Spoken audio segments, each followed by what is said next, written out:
સાંસદ મનસુખ વસાવાએ દારૂ મુદ્દે ગૃહમંત્રીને પત્ર લખતા આપ ધારાસભ્ય ચૈતર વસાવાએ ખુશી વ્યક્ત કરી. મનસુખભાઈ વસાવા નેતાઓ, બુટલેગરો અને પોલીસ અધિકારીઓના નામ જાહેર કરે અને સરકાર આ લોકો પર કડક કાર્યવાહી કરે. અમે હપ્તા ધરાવતા પોલીસ અધિકારીઓના વિડીયો સરકારને આપ્યા હોવા છતાં કોઈ કાર્યવાહી કરવામાં આવી નથી.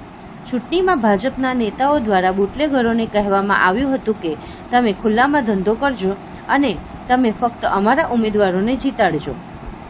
આમ આદમી પાર્ટીના ડેડિયાપાડાના ધારાસભ્ય ચૈતર વસાવાએ એક મહત્વપૂર્ણ મુદ્દા પર પોતાની વાત રજૂ કરતા જણાવ્યું હતું કે ભરૂચના સિનિયર સાંસદ મનસુખભાઈ વસાવાએ ગૃહમંત્રીને પત્ર લખીને વિનંતી કરી છે કે નર્મદા જિલ્લામાંથી અનેક ગાડીઓ ભરીને દારૂ કરજણ, આમલેથા, ઉમલ્લા સહિત અનેક જગ્યાએ જાય છે અને ખૂબ જ મોટા પ્રમાણમાં નકલી દારૂ આ વિસ્તારમાં વેચાય છે. મોડા પણ મનસુખભાઈ જાગ્યા છે તો અમને એ બાબતનો આનંદ થાય છે કે અમે અનેકવાર નર્મદા, ભરૂચ, છોટાઉદેપુર, દાહોદમાં દારૂની ગાડીના પેટ્રોલિંગ કરતા પોલીસ અધિકારીઓના વિડીયો અને દારૂના અડ્ડા પર દર મહિને હપ્તા લેવા જતા પોલીસ અધિકારીઓના સીસીટીવી ફૂટેજ પણ સરકારને આપ્યા છે. પણ સરકારે એ પોલીસ અધિકારીઓ અને બુટલેગરો ઉપર કોઈપણ જાતની કાર્યવાહી કરી નથી. મનસુખભાઈ વસાવાનું કહેવું છે કે કેટલાક રાજકીય નેતાઓ, બુટલેગરો અને પોલીસ અધિકારીઓ સાથે મળીને આ પ્રકારની આખી પ્રવૃત્તિ ચલાવે છે. સૌથી પહેલાં તો જો આ નેતાઓના નામ, બુટલેગરો અને પોલીસ અધિકારીઓના નામ મનસુખભાઈ પાસે હોય તો તેઓએ નામ જાહેર કરે. વધુમાં ધારાસભ્ય ચૈતર વસાવાએ જણાવ્યું હતું કે હાલ એમની સરકાર છે અને એમના જ ગૃહમંત્રી છે જે હંમેશા કહેતા હોય છે કે કાયદામાં રહેશો તો ફાયદામાં રહેશો. તો હવે કાયદાનો પાવર એમણે બતાવવો પડશે. કોઈ ચરમબંધીને છોડવામાં આવશે નહીં એવી વાતો કરવામાં આવી હતી. તો હવે મનસુખભાઈ જેમના નામ આપે છે એ લોકો પર કાર્યવાહી કરવામાં આવે એવી અમારી પ્રબળ માંગ છે. સાથે સાથે હું મનસુખભાઈ વસાવાને એ પણ યાદ અપાવી દઉં કે હમણાં જે ચૂંટણી થઈ હતી એમાં ભાજપના નેતાઓ દ્વારા બુટલેગરોને કહેવામાં આવ્યું હતું કે તમે ખુલ્લામાં ધંધો કરજો અને તમને ધંધો કરવા દઈશું. તમે ફક્ત અમારા ઉમેદવારોને જીતાડજો અને સમયસર ભરણ કમલમ સુધી પહોંચી જાય એવું ભાજપના અહીંયાના નેતાઓને બુટલેગરોને કહ્યું હતું.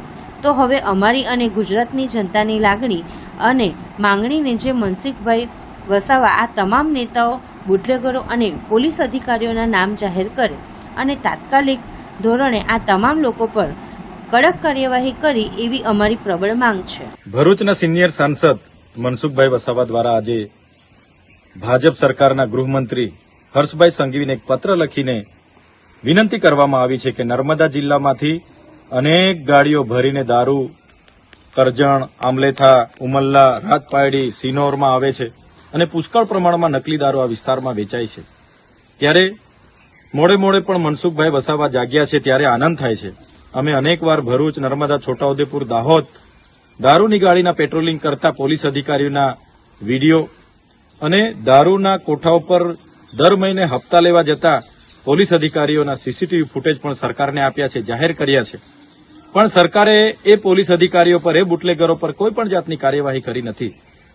ત્યારે મનસુખભાઈ વસાવાનું કહેવું એવું છે કે કેટલાક રાજકીય નેતાઓ, બુટલેગરો અને પોલીસ અધિકારીઓ બધા સાથે મળીને આ પ્રકારની આખી પ્રવૃત્તિ ચલાવે છે. ત્યારે પહેલા તો મનસુખભાઈ એ રાજકીય નેતાઓના નામ એમની પાસે હોય તો જાહેર કરે, બુટલેગરોના નામ જાહેર કરે, પોલીસ અધિકારીઓના નામ જાહેર કરે અને એમની સરકાર છે, એમના જ ગૃહમંત્રી છે જેઓ હર હંમેશ કહેતા હોય છે કે કાયદામાં રહેશો તો ફાયદામાં રહેશો.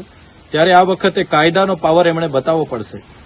કોઈ પણ ચમરબંધીને છોડવામાં ન આવે એવી મોટી એ લોકો ફાંકાઓ, ગુલાંગો ફૂકે છે. ત્યારે આ વખતે ચમરબંધીઓના નામ મનસુખભાઈ આપે છે એમના પર કાર્યવાહી કરે એવી અમારી પ્રબળ માંગ છે.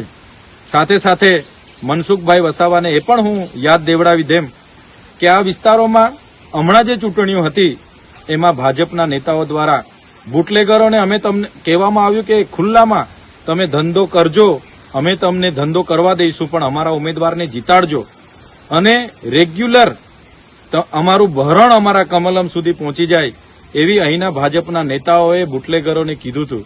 ત્યારે અમારી લાગણી ને માગણી છે, ગુજરાતની જનતાની માગણી છે કે મનસુખભાઈ વસાવા પર જેટલા પણ રાજકીય નેતાઓ, જેટલા પણ બુટલેગરો, પોલીસ અધિકારીઓ જે આ પ્રકારના ધંધાઓ કરે છે એમના નામ હોય તો જાહેર કરે અને એમની સરકારમાં એમના પર કડકમાં કડક કાર્યવાહી કરાવવામાં આવે એવી અમારી પ્રબળ માંગ.